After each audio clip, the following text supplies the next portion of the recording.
So let's start right there, Maryka. Maybe tell us a little bit about the Ukrainian Canadian Congress, what it is, and then specifically what you do here in Manitoba.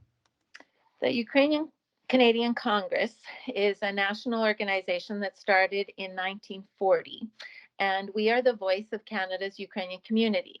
So the Congress brings together national, provincial, and local Canadian organizations, and together with our Manitoba membership of over 20 organizations, we are leaders and coordinators of the interests of more than 1.4 million people. That is, the Ukrainian community is one of the largest ethnic communities in Canada. So we've been instrumental in shaping Canada's social, economic, and political landscape. So we work with the government, which is really interesting because we really count on that national support in Canada. Of course, now we're working on how we can support Ukraine and the challenges that it has in its country at this time. So most of us are heartbroken, and not just Ukrainian people, but it's so beautiful to see so many people in the community in the world who are so interested in helping and bringing justice to Ukraine. Yeah, what's it been like for you the last couple of weeks personally as a Ukrainian person to watch the invasion unfold? And yeah, what have the emotions been like for you watching the images come out on the news? It's totally unbelievable. It's as a Christian radio station, you speak more than anyone about love and caring and Mm. generosity and respect and all the teachings that God gives us. And Jesus presented us as a guide. We wonder, where is that in our little part of the world?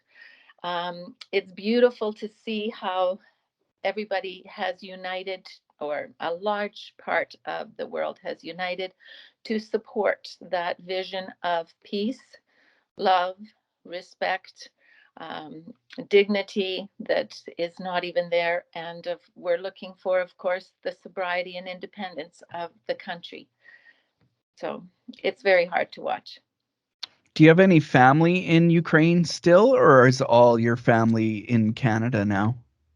Well, most of my family immigrated early. My mother came when she was a young girl, and I'm still in contact with her cousins there. We've met them. They're beautiful people. They're in my generation, and their children who are working hard to be professional people and developing their country and their lives. My brother married a lady from Ukraine. So her parents, her brothers, are very involved in what's happening there. And as you've heard on the radio and on the TV, there are many people that are running for their lives and hoping that they can make a safe home elsewhere, and others that are remaining in Ukraine, hoping and praying that things will be better. I believe the UN said today now we've seen about 2 million refugees so far now fleeing the country. And a lot of us here in Winnipeg, like you mentioned, you've seen the support, you've seen people waving the Ukraine flag and things like that and singing the Ukrainian national anthem. But we want to do more. And that's the great thing about your organization is we can join with the Ukrainian Canadian Congress in Manitoba. What are you doing to help people in Ukraine right now through this? Well, first of all, I'd like to share how amazing it's been. Is everywhere that we look and everything that we see, people are saying, pray for Ukraine. Mm. Like that to me as a Christian is knowing that people believe. On Fox News, the announcer says, pray for Ukraine. I've heard stories where there's been people visiting in Mexico, and the taxi driver says, "Look on my Facebook page. Everybody is saying pray for Ukraine." Like to Wow. me, that is a miracle in itself.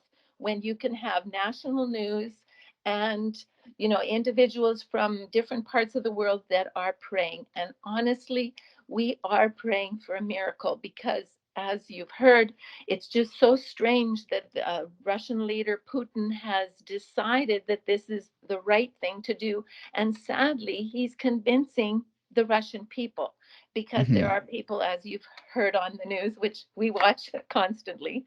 But, why and how could it be that the Russian people are not in favor of war? They're trying their best to express themselves to their leaders and in their communities, coming out in protest, and yet they're being suppressed. And that to me is also heartbreaking, to find out that, the people of Russia do not the leaders of Russia, so you'll cut that part out. Okay, the leaders of Russia are not listening to the people that live there, to the people that are protesting all over the world. It's beautiful that Germany is now supporting and coming on board, the many countries, which you can go online and read all about the wonderful support. So first of all, prayer. Secondly, I'm going to encourage people to go to our website, because we have everything laid out there so wonderfully. Most significantly, the Ukrainian people weren't prepared for this invasion. So we truly, truly appreciate any financial support that can be provided. And we have reliable sources Mm. that we want to encourage people to donate in those areas, so we can be sure that the funds are going directly to the army, the soldiers, the support of the military, and also to the families that have been displaced, that need a lot of everything but food, including food. You saw that on the videos on TV as well, where they left with very little, and they truly need. Yesterday, on a side Mhm. note, I watched a young lady playing violin so beautifully uh, in her underground shelter, to bring joy to other people. It's beautiful to see that singing, music, the culture of the Ukrainian people, and their strength is is coming through in this difficult time. So I'd like to encourage people to go to the website, which is uccmanitoba.ca, or to email at info@uccmanitoba.ca. We're opening another office right on Main Street at 9:35, and we're going to have phone lines opened up. So anybody who is interested in helping in any way, they can call there. I'll give you the phone number that you might post. It's Sure. 942-9348. And at that number, if anyone's interested in helping or making donations, we can certainly guide them. But we also encourage you, you can sign up online as well to be a volunteer, make a donation, give your support. We have, something very exciting I'd like to share. And that is how many people have come on board with unique projects. So there's people making jewelry, there's people making lawn signs, there's people that they're asking for a contribution of any kind.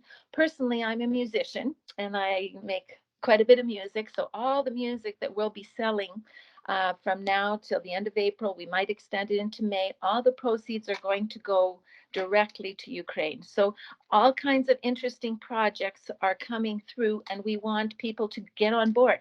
People are making vareniki, which are pirohe, and Nice. selling Yeah. them. So there's lots of people that are lining up to buy their pirohe and celebrate the initiatives, the hard works of these people that are doing projects. There's somebody doing a raffle.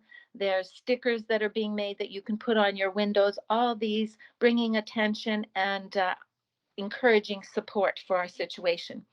Another thing that I thought I'd mention, you can work in there, is we have so much support of the community to welcome when we have the opportunity, and it looks like it's very Mm. positive that we will have these displaced people coming to Canada. So we've had on our website an opportunity to sign up to take a family or a group of people in their home. We've had over 700 people in Manitoba Wow. already say that they're willing to take. So we've closed that for now because we don't know how many people, and we're really looking forward to government support in helping us place people, because of course we have no experience.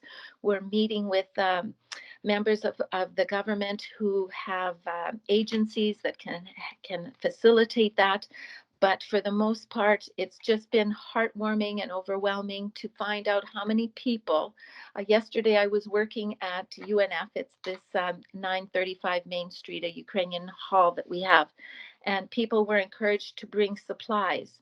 They just were marching, marching. We couldn't bring them in. We were sorting the medical supplies, the baby supplies, the supplies for women, the supplies for the army, and even things that were on our list. We thought, oh, nobody has this. It's you have to have a special um, make special purchases, and somehow these things were coming, and we had such a wonderful team that were packing these things up to send to Ukraine, to Poland, to the other countries where refugees are being placed.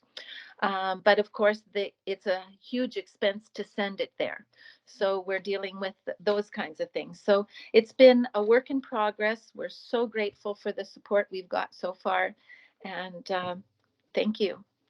Very welcome. Tell us the website one more time. The website is UCC, so that's the Ukrainian Canadian Congress, uccmanitoba.ca. Perfect. And Maryka, one last question. When you pray, what's at the top of your prayer list for this situation, and how would you encourage Manitobans to pray alongside you? I pray for peace. Mm. I pray for peace physically, so that there's not killing, shooting, and destruction. And I pray for peace in the hearts of all the people that are enduring what they need to go through, that they trust and believe that God has a plan through all of this. And as difficult as it is, that when it, through God's plan, we will understand that there is a better, bigger purpose. And hopefully we can unite and grow and learn and bring peace to our country and the world. That sounds like a great prayer. Thank you, Maryka, so much for joining us, and thanks for the work that you're doing.